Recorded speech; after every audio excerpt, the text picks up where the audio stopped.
चुड़ैल का खूनी झरना। राहुल, विजय और अभिषेक अपने गांव से सरोवर जंगल की तरफ जाने का प्लान बनाते हैं। उन तीनों ने 3 दिन का ट्रिप प्लान किया था और बिना कोई जानकारी लिए वो वहां से सरोवर जंगल की तरफ अपने कार में निकल पड़े। कुछ समय बाद राहुल, विजय और अभिषेक सरोवर जंगल में पहुंच जाते हैं। हे राहुल, अभिषेक, देखो कितनी सुंदर जगह है। इतनी सुंदर जगह देखकर तो मन कर रहा है कि बस मैं यहीं बस जाऊं।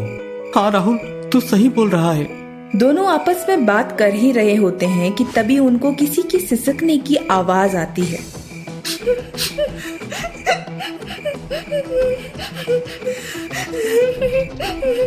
आवाज सुनकर राहुल तुरंत विजय और अभिषेक से बोलता है, हे गाइस, तुम लोगों ने कोई आवाज सुनी क्या?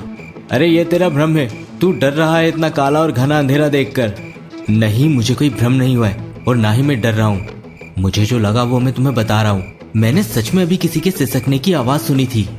क्या यार राहुल, तू भी ना जाने कैसी कैसी बातें कर रहा है। कहीं तूने पी तो नहीं ली? यार तू कैसी बात कर रहा है? यहाँ पर मैं कैसे पी सकता हूँ? वो तीनों आपस में बात कर ही रहे होते हैं, तभी किसी की चीखने की आवाज आती है। इस बार तो चीखने की आवाज मैंने भी सुनी है विजय। हमें लगता है कि इस जंगल में कुछ गड़बड़ है। यार तुम लोग सच में बहुत फट्टू हो। मेरे पास कैमरा है। अगर ऐसा कुछ होगा तो हम लोगों को पता चल जाएगा, क्योंकि वो कैमरे में नोट हो जाएगा। अब चलो अपने अपने कैंप में सो जाओ जाकर। आखिर कल सुबह हमें कैंपिंग भी तो करनी है। वे सभी अपने अपने कैंप में चले जाते हैं। वो सब सो रहे थे कि तभी तेज हवाएं चलने लगती है। तेज हवाओं के साथ पानी के झरने की आवाज आ रही थी। आवाज से राहुल की आंखें खुल जाती है, जिसके बाद राहुल अभिषेक को जगाता है और उससे बोलता है, अभिषेक, तुझे झरने की आवाज आ रही है क्या? हाँ राहुल, मुझे आवाज आ तो रही है, पर यह आवाज आ कहाँ से रही है मुझे ये समझ में नहीं आ रहा। अभिषेक, क्या हमें चलकर देखना चाहिए? नहीं यार, मेरे ख्याल से हमें नहीं जाना चाहिए। अरे कल को कुछ हो गया तो? वो दोनों आपस में बात कर रहे होते हैं कि तभी विजय भी बाहर आ जाता है और वो तीनों आपस में बात करने लगते हैं कि एक बार फिर झरने की तरफ से काफी तेज आवाज आने लगती है। आवाज को सुनते हुए तीनों दोस्त आगे की तरफ निकल पड़ते हैं। थोड़ी देर बाद वो थोड़ा अंदर जाते हैं और जहाँ उन्हें एक बोर्ड नजर आता है और उस बोर्ड पर लिखा था, अंदर जाना मना है, अंदर खतरा है। लेकिन फिर भी वो लोग नहीं मानते हैं और अंदर की ओर चले जाते हैं। कुछ समय बाद उनका दोस्त राहुल गायब हो जाता है। वो दोनों राहुल को ढूंढने के लिए निकल जाते हैं। थोड़ी देर बाद राहुल उनको एक झरने के पास दिखाई देता है। वह झरना काफी सुंदर था। झरने के आसपास सुंदर सुंदर छोटे छोटे पेड़ पौधे थे। वो इतना सुंदर था कि वो तीनों दोस्त झरने में मोहित हो गए। धीरे धीरे करके वो तीनों दोस्त उस झरने की तरफ आकर्षित होते गए और उस झरने के अंदर चले गए। देखते ही देखते वह झरना मामूली झरने से एक खूनी झरना बन गया। एक एक करके तीनों दोस्त उस झरने में मोहित होकर चले गए, जिसके बाद वहां पर चुड़ैलों और भूत ने उन तीनों को मार दिया और उनके खून से वो नहाने लगे और हंसते हुए बोलते हैं,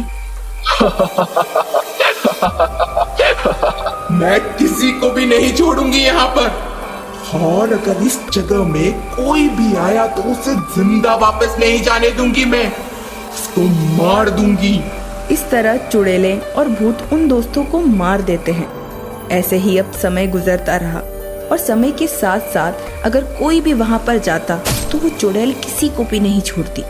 वो पहले झरने की तरफ वो लोगों को आकर्षित करती और उनको अपने झरने में ले जाकर मार दिया करती। देखते ही देखते 3 महीने गुजर जाते हैं और उन 3 महीनों में आए दिन उस झरने में लोगों की मौत होती गई।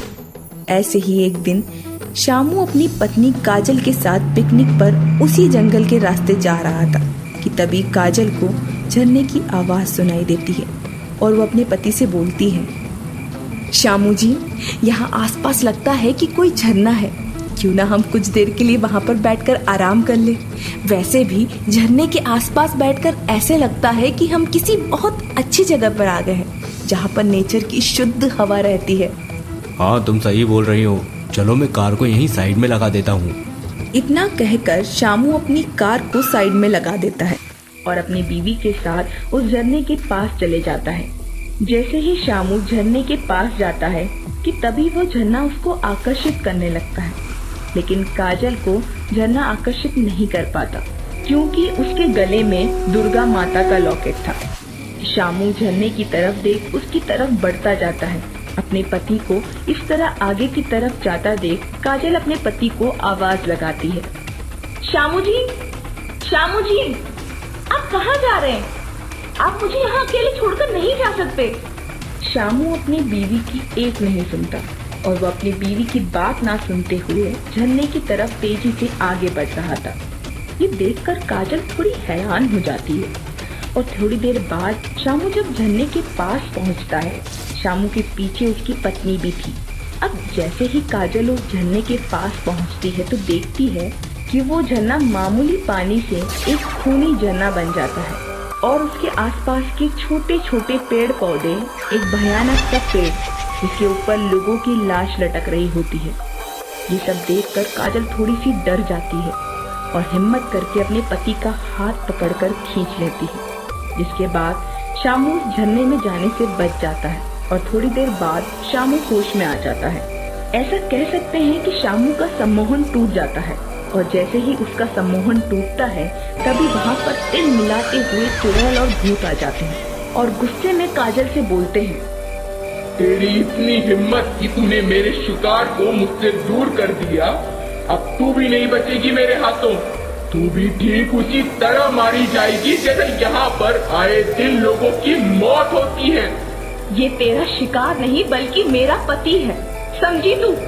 और मुझे तो ये बात समझ में नहीं आ रही कि तू लोगों को क्यों मार रही है। चुड़ैल उसको कुछ नहीं बताती, जिसके बाद काजल अपने फोन में हनुमान चालीसा चला देती है।